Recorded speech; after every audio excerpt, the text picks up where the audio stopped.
सीमा की विदाई। सीमा अपने पिता अमित और अपनी माता दिव्या की इकलौती बेटी थी। उसको उसके माता पिता ने बहुत ही नाजों से पाला था। बचपन से उसे जिस चीज़ की ज़रूरत होती थी उससे कहीं ज़्यादा सामान और खिलौने उसको दिए जाते थे, क्योंकि उसके माँ बाप की सिर्फ एक ही संतान थी। धीरे धीरे समय बीत गया और सीमा शादी के लायक हो गई। अब अमित जी ने सीमा के लिए लड़का ढूंढना भी शुरू कर दिया। कुछ ही दिनों में अमित जी को अमन पसंद आ गया, जो कि एक बहुत बड़ी कंपनी में इंजीनियर था। धीरे धीरे शादी की तारीख भी तय हो गई। अब अमित जी को चिंता सताने लगी, क्योंकि उन्होंने अपनी बेटी को बहुत नाजों से पाला था और उसे कभी अपने से अलग नहीं रहने दिया था।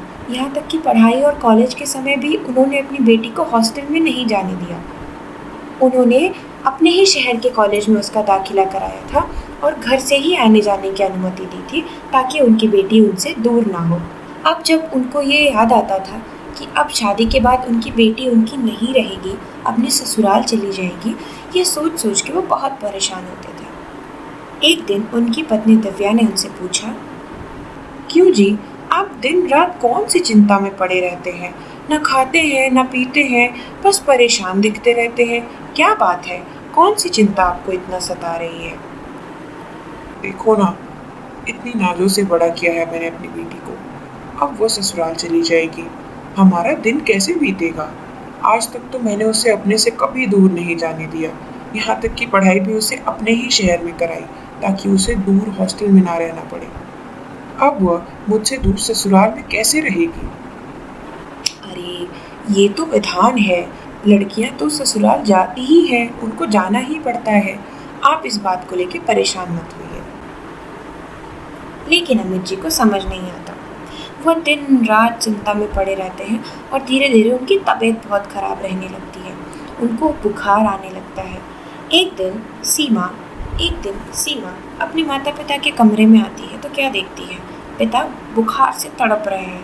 पापा, आपको इतना बुखार है, आप अपनी तबीयत का ध्यान क्यों नहीं रखते हैं? आपकी तबीयत आए दिन खराब रहती है। तभी दिव्या कहती, बेटा, इनको तुम्हारी विदाई की चिंता सता रही है। अब शादी में सिर्फ 10 ही दिन बचे हैं, तो ये सोच सोच के परेशान हो रहे हैं कि 10 दिन के बाद इनका समय कैसे कटेगा, जब इनकी बेटियां ससुराल चली जाएगी। पापा, इसी शहर में तो ससुराल भी है मेरा, 1 किलोमीटर की दूरी है। आप जब फोन करोगे मैं तब चले आऊंगी भागी भागी।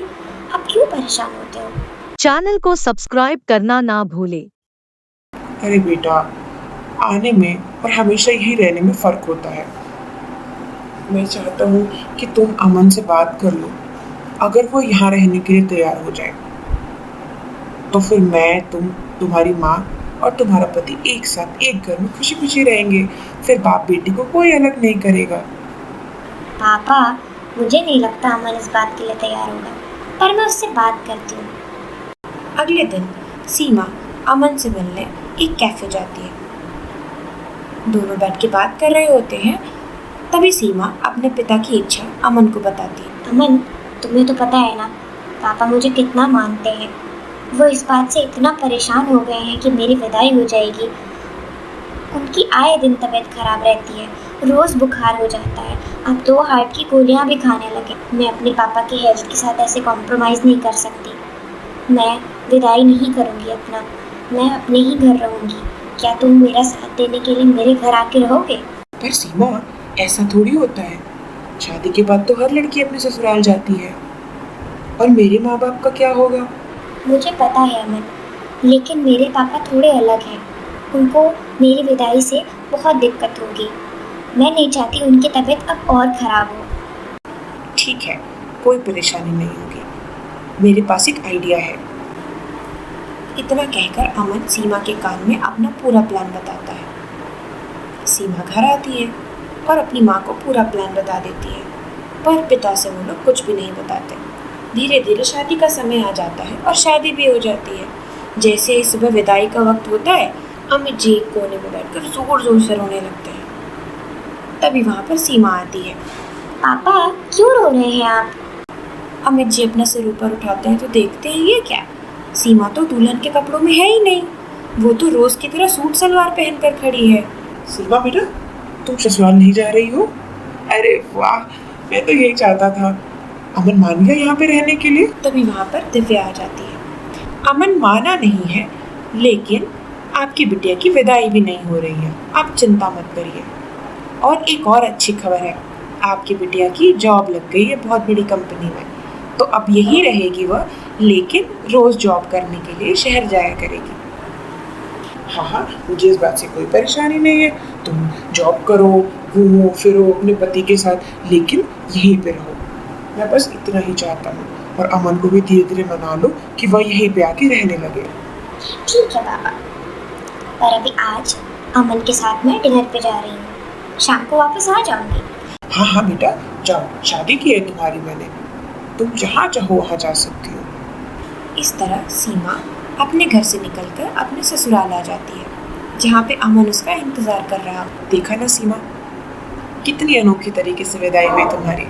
अब हम दिन भर यहाँ एक साथ समय बिताएंगे, शाम को फिर तुम अपने घर चली जाना और तुम्हारे पिता को पता भी नहीं चलेगा।